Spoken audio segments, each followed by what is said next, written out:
સીઆરપીએફની 11 મહિનાની ટ્રેનિંગ પૂર્ણ કરેલ હાર્દિક ગીરીનું ડીજેના તાલે શોભાયાત્રા કાઢી સન્માન કરવામાં આવ્યું। પ્રાપ્ત વિગત અનુસાર કાંકરેજ તાલુકાના મેડિકોલ ખાતે એક ખેડૂત પરિવારના દીકરાનું ગ્રામલોકો દ્વારા ભવ્ય સ્વાગત કરવામાં આવ્યું હતું, જેમાં ઢોલ નગારા અને શરણાઈના સુરો સાથે ડીજેના તાલે સીઆરપીએફ જવાને કુમકુમ તિલક કરી ફૂલહાર પહેરાવી સૌપ્રથમ તેમની માતાએ પોતાની જાબાઝ દીકરીનું બહુમાન કર્યું।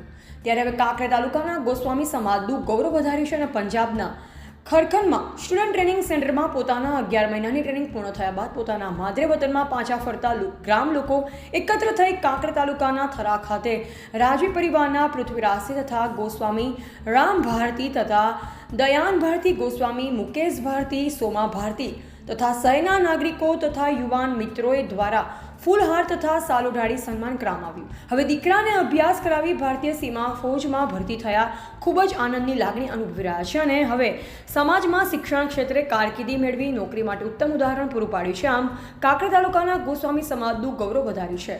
અહેવાલ જયંતિભાઈ ઠક્કર, સિહોરી, કાંકરેજ।